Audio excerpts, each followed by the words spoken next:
Hello बच्चों, आप सभी को अपना प्यारा सा चैनल अपना एसवीसी पे मोस्ट वेलकम। तो आज लाडलो हम लोग क्लास 10 के लिए केमिस्ट्री का पहला लेक्चर पहला चैप्टर चालू करने वाले हैं लाडलो। ठीक है, आज हम लोग न्यू बैच 2024 के बच्चों के लिए जो 24 में एग्जाम देंगे उनके लिए हम लोग न्यू बैच केमिस्ट्री का लॉन्च किए हैं, जिसमें हम लोग ये बैच तो पहले से चालू है लेकिन मैथ फिजिक्स ये सब चल रहा था। आज हम लोग केमिस्ट्री पहला चैप्टर चालू करने वाले हैं परिंदों। ठीक है, तो हमेशा की तरह आज भी चालू करने से पहले आपके लिए एक अनमोल बातें ध्यान से देखेंगे। कहता है बच्चों कि नीति नीति और कहता है कर्म, नीति और कर्म लाडलो, नीति और कर्म साफ हो, नीति और कर्म साफ रखो। फिर देखो, नीति को कर्म को एकदम क्लीन रखना है बच्चों, एकदम साफ सुथरा रखना है। तब कहता है कि समय तुम्हारे दरवाजे पर, कहता है कि समय तुम्हारे दरवाजे पर पहरेदार पहरेदार की तरह काम करेगा हमेशा हमेशा के लिए। चलिए, तो हम लोग को केमिस्ट्री क्लास 10 के लिए पहला लेक्चर पहला चैप्टर, तो आज हम लोग को पहला चैप्टर का नाम है बच्चों कि रासायनिक अभिक्रिया एवं समीकरण, केमिकल रिएक्शन एंड इक्वेशन। तो आज हम लोग पढ़ने वाले हैं परिंदों, ध्यान से देखा जाए हम लोग पढ़ने वाले हैं रासायनिक अभिक्रिया। हम लोग पढ़ने वाले हैं बच्चों रासायनिक अभिक्रिया। तो देखो, रासायनिक अभिक्रिया उसे कहते हैं जब दो या दो से अधिक पदार्थ आपस में मिलजुल कर कुछ नए गुणधर्म का रूप का पदार्थ बना देते हैं, उसको हम लोग बोलते हैं रासायनिक अभिक्रिया। पढ़ते हैं, कहता है लाडलों की रासायनिक अभिक्रिया, रासायनिक अभिक्रिया में दो या दो से अधिक अंतःक्रिया, मतलब दो को पदार्थ मिलकर आपस में पूरा घुल मिल जाते हैं, अंतःक्रिया करे या करके भिन्न रासायनिक गुण धर्म वाले नए पदार्थ बनाते हैं, उसे हम लोग रासायनिक अभिक्रिया कहते हैं। मतलब दो या दो से अधिक पदार्थ कहता कि अंतःक्रिया करके भिन्न रासायनिक गुण धर्म वाले नए पदार्थ का निर्माण करेंगे लाडलो, उसी को बोला जाता है रासायनिक अभिक्रिया। क्या बोलते हैं लाडलो? रासायनिक अभिक्रिया। जब दो या दो से अधिक पदार्थ आपस में घुलकर मिलकर, ठीक है, कुछ नए गुण का एक नया पदार्थ बना देता है, उसे बोलते हैं रासायनिक अभिक्रिया। उसके बाद हम लोग एक एग्जांपल लिए बच्चों, कहता है कि जब मैग्नीशियम कोमा वायु में उपस्थित ऑक्सीजन से अभिक्रिया करता है तो मैग्नीशियम ऑक्साइड बनता है। मैग्नीशियम को जब वायु की उपस्थिति में ऑक्सीजन से अभिक्रिया करवाते हैं तो कहता है कि मैग्नीशियम ऑक्साइड बनेगा।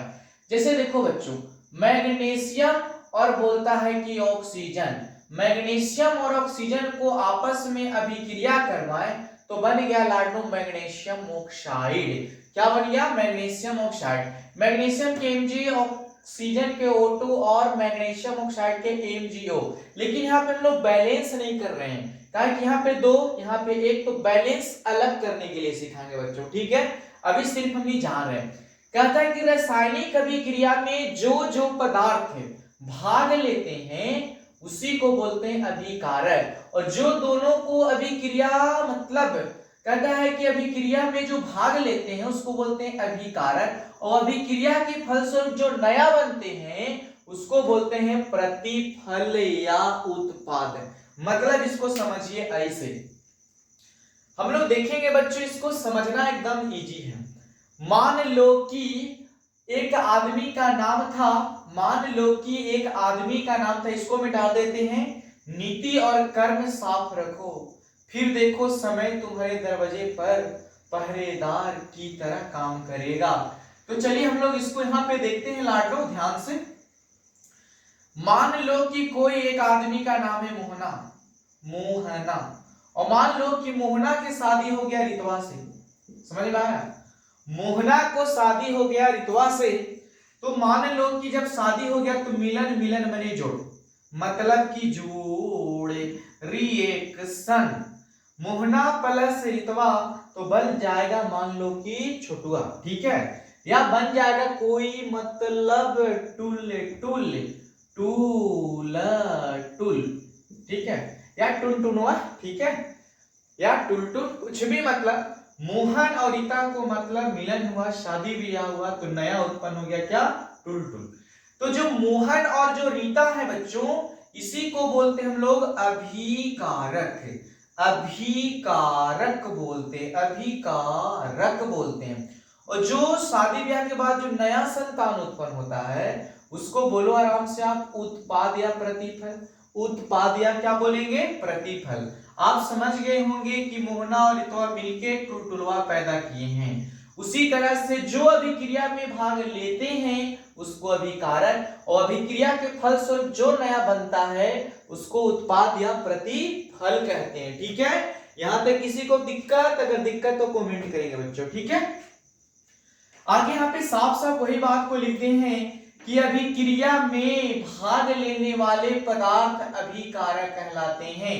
अभिक्रिया में भाग लेने वाले पदार्थ अभिकारक कहलाते हैं, और अभिक्रिया के फल स्वरूप बनने वाले पदार्थ, अभिक्रिया के फल स्वरूप बनने वाले पदार्थ उत्पाद कहलाते हैं, या इसी को बोलते हैं बच्चों प्रतिफल। क्या बोलते हैं, प्रतिफल कहा जाता है।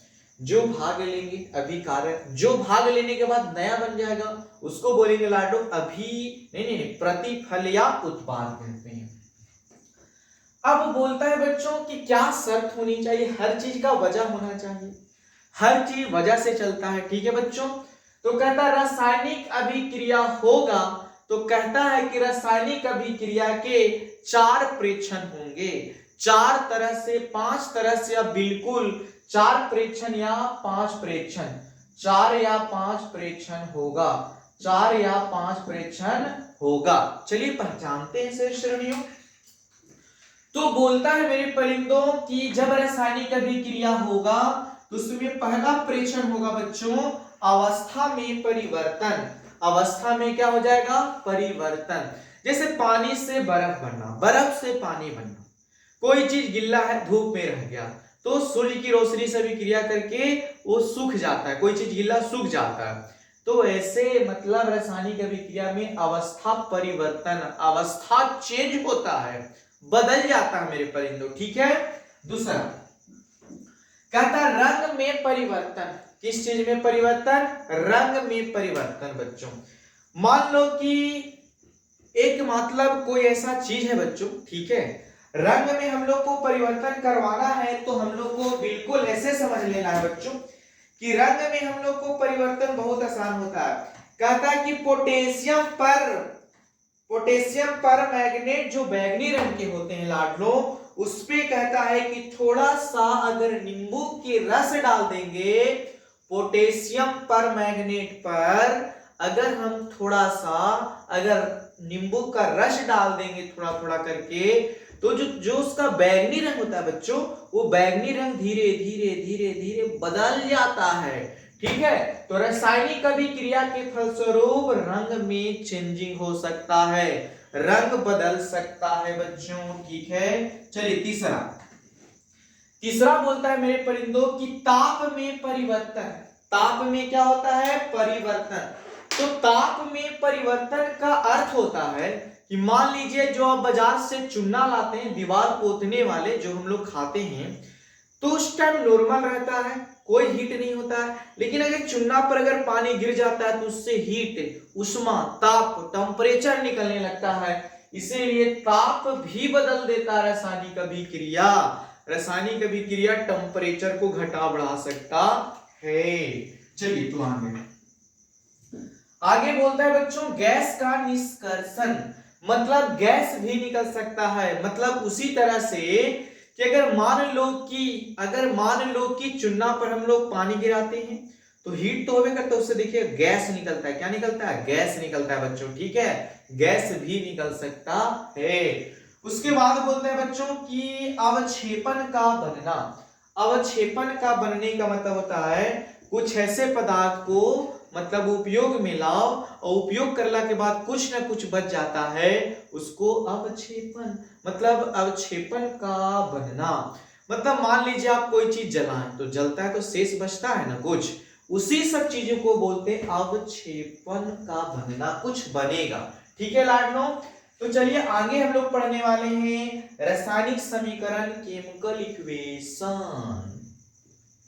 तो बोलता है बच्चों कि किसी रासायनिक अभिक्रिया में भाग लेने वाले पदार्थ के, किसी रासायनिक अभिक्रिया में भाग लेने वाले पदार्थ के, कहता है संकेत और सूत्रों की सहायता से, संकेत और सूत्रों की सहायता से उस अभिक्रिया का संक्षिप्त निरूपण ही, मतलब उसको छोटा रूप में लिखना ही रासायनिक समीकरण, मतलब विस्तार रूप से, मतलब शॉर्ट में ही अच्छा से सजा कर लिख देना, संकेत और अनुसूत्रों को रासायनिक समीकरण कहलाता है। फिर से, किसी रासायनिक अभिक्रिया में भाग लेने वाले पदार्थ के संकेतों और सूत्रों की सहायता से उस अभिक्रिया का संक्षिप्त निरूपण ही रासायनिक समीकरण कहलाता है।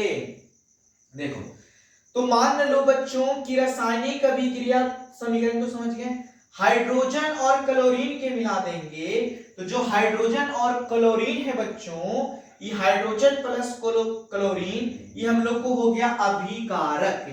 ये क्या हो गया बच्चों? अभिकारक हो गया। इसको क्या बोलेंगे? उत्पाद बोलेंगे लाडलो, उत्पाद, या इसको बोला जाता है बच्चों प्रतिफल कहते हैं। क्या बोलते हैं? प्रतिफल। तो देखो, कहता है कि हाइड्रोजन प्लस क्लोरीन दोनों को मिलाए तो बन गया हाइड्रोजन क्लोरीन HCl, इसी को बोलते हैं रासायनिक समीकरण। बैलेंस करना है बच्चों। देखो, तो यहाँ पे हाइड्रोजन 2 क्लोरीन 2, हाइड्रोजन 1 क्लोरीन 2, यहाँ 2 से गुणा कर देंगे, हाइड्रोजन 2 तो हाइड्रोजन 2, क्लोरीन 2 तो क्लोरीन भी क्या हो गया? 2। ये बैलेंस है। अब होता है कि रासायनिक समीकरण को लिखने का कुछ नियम है, कुछ शर्त है, कुछ कंडीशन है, कोई वजह है। ठीक है, वजह है इसीलिए कोई ना कोई शर्त है लाडनो। ठीक, तो देखो बोलता है कि रासायनिक समीकरण लिखने का नियम, रासायनिक समीकरण लिखने का लाडनो नियम। तो पहला नियम बोलता है हम लोग को यहां से यहां तक। ठीक है, तो पहला नियम है कि अभिक्रिया के, कहता अभिकारकों को, कहता है कि अनेक संकेत या अनुसूत्रों के पादपों में या पदों में, कहता है कि पदों में रासायनिक के समीकरण के बाईं ओर लिखा जाता है। समीकरण के पदों में समीकरण के बाईं ओर लिखा जाता है।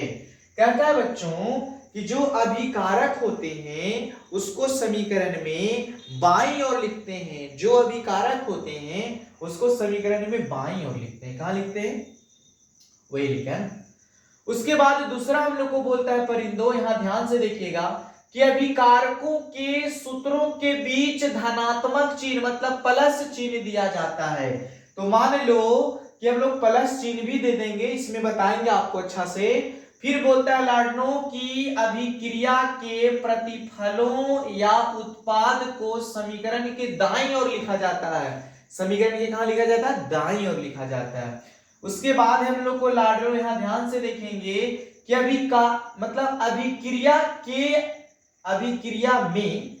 अभिक्रिया में लिख सकते हैं, अभिक्रिया में अभिकारकों और प्रतिफलों को चिन्ह के द्वारा, तीर चिन्ह के द्वारा निरूपित करते हैं। मतलब ये 4 को इसका कंडीशन है बच्चों, यहां फॉलो करते हैं। आप लोग देखिए, कहता है कोई भी संकेत का अनुसूत्र, तो अनुसूत्र यहाँ पे उनके बीच में प्लस का चिन्ह देना है।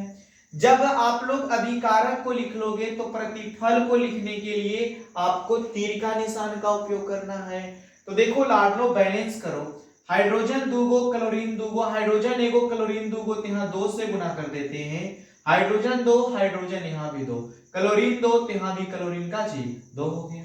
ओके, कोई दिक्कत? अब बच्चों यहाँ कहता है कि हाइड्रोजन और ऑक्सीजन को अभिक्रिया करवाएं तो बन गया हाइड्रोजन ऑक्साइड। इसी में बैलेंस करो, हाइड्रोजन 2 तो हाइड्रोजन बच्चों 2 हो जाएगा, ऑक्सीजन 2 तो यहाँ ऑक्सीजन एक ही है लाडला, यहाँ ऑक्सीजन यहाँ 2 कर दो, तो हाइड्रोजन 4 तो यहाँ भी 2 से गुना कर दो, हाइड्रोजन 4 हाइड्रोजन 4, ऑक्सीजन 2, ऑक्सीजन 2। ये भी हम लोग को कंप्लीट हो गया, एकदम राइट। अब बच्चों बोलता है कि सल्फर, सल्फर प्लस बोलता है कि ऑक्सीजन, तो इसको मिलाएंगे बच्चों, तो लगता है कि मेरे ख्याल से आप लोग देखिए बैलेंस है, क्या है, बैलेंस है। उसके बाद बोलता है मैग्नीशियम, क्या बोलता है लाडला, मैग्नीशियम प्लस ऑक्सीजन को अभिक्रिया करवाना है, ऑक्सीजन 2 ऑक्सीजन 1 पे गुना कर देंगे, तो मैग्नीशियम 2 इसमें भी 2 से गुना कर देंगे, magnesium 2 plus oxygen 2, clear, okay. अब बोलता है बच्चों अगला क्वेश्चन है हम लोग को, बोलता है कि कार्बन 1 तो कार्बन 1, ऑक्सीजन 2 तो ऑक्सीजन 2, ये तो हम लोग को बैलेंस बना हुआ है। तो लाडलो हम लोग सीखेंगे कि रासायनिक समीकरण को संतुलित कै विधियों से किया जाता है, हम लोग उस पे अगला लेक्चर पर विचार करेंगे बच्चों, ठीक है। तब तक के लिए अगर इस वीडियो से आपको कुछ सीख मिलता है बच्चों, तो इस वीडियो को शेयर करें, लाइक करें, और अगर कुछ सीख नहीं पाते हैं आप तो इस वीडियो को समथिर रहने दें, ठीक है लाडला। तो बच्चों आज हम लोग रासायनिक अभिक्रिया और रासायनिक समीकरण को परिभाषित किए हैं। कल से हम लोग सीखेंगे कि रासायनिक के समीकरण को कौन कौन मेथड से, कौन कौन विधि से संतुलित किया जाता है मेरे परिंदों। थैंक यू, बाय, फिर हम लोग कल मिलते हैं।